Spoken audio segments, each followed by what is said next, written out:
Shalom, salam berkat dari khotbah di atas bukit. Bersama saya Pendeta Nikodemus Ginting dari distrik Medan Timur. Ayat kita hari ini tertulis di dalam Matius 6 ayat 13. Dan janganlah membawa kami ke dalam pencobaan, tetapi lepaskanlah kami daripada yang jahat. Pencobaan adalah bujukan kepada dosa, dan ini tidak dimulai dari Allah tetapi dari setan dan dari kejahatan hati kita sendiri.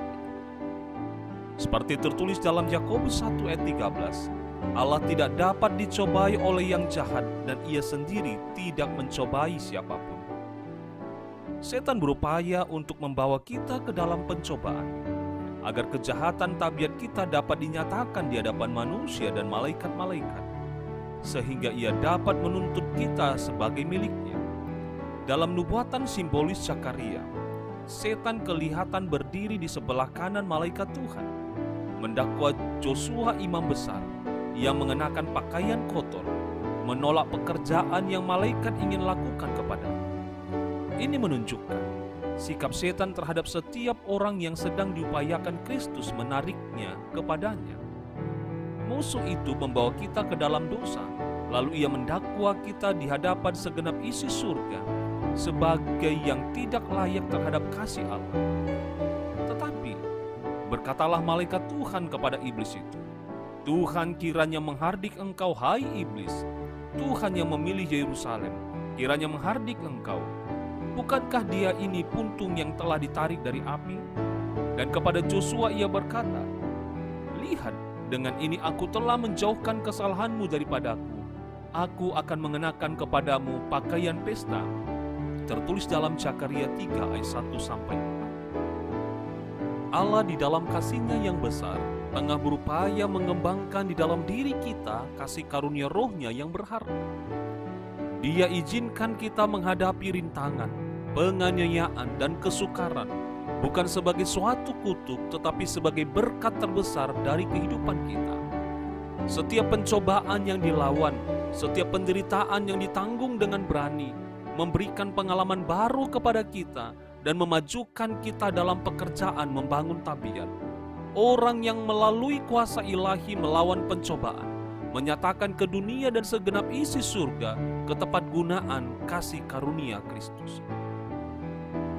Tetapi sementara kita boleh dicemaskan oleh penderitaan, walaupun itu pahit, kita harus berdoa agar Allah tidak akan mengizinkan kita dibawa di mana kita akan ditarik jauh oleh keinginan-keinginan hati jahat kita sendiri.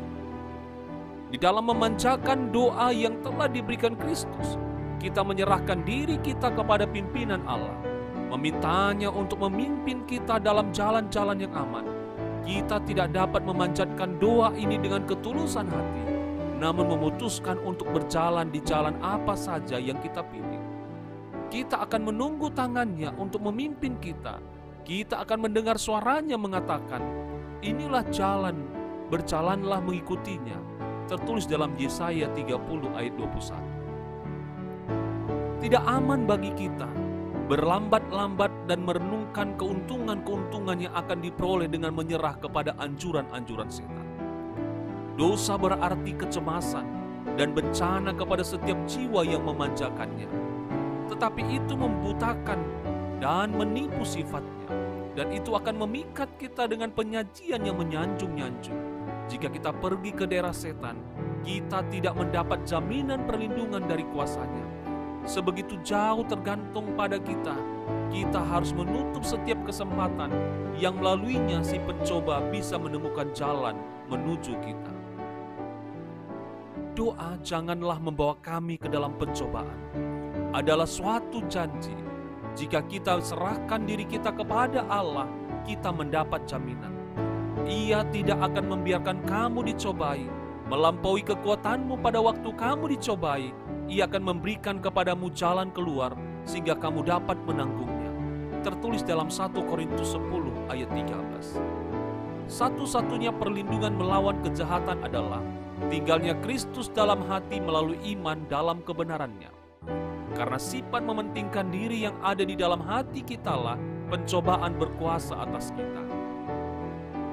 Tetapi apabila kita melihat kasih Allah yang besar, sifat mementingkan diri tampak kepada kita dalam sifat yang mengerikan dan menjijikkan. Dan kita ingin supaya itu dibuang dari dalam jiwa. Apabila Roh Kudus memuliakan Kristus, hati kita dilembutkan dan tunduk, pencobaan kehilangan kuasanya, dan kasih Kristus mengubah tabiat. Kristus tidak akan pernah meninggalkan jiwa yang untuknya Dia telah mati. Orang bisa meninggalkannya dan dijejali dengan pencobaan, tetapi Kristus tidak pernah dapat meninggalkan orang yang untuknya Dia telah membayar tebusan dari hidupnya sendiri. Sekiranya pandangan rohani kita dibangunkan, kita akan melihat jiwa-jiwa tunduk di bawah penindasan dan dibebani dengan duka cita, tertekan bagaikan sebuah kereta di bawah muatan duka cita, tertekan bagaikan sebuah kereta di bawah muatan berat dan siap untuk mati dengan keputusasaan.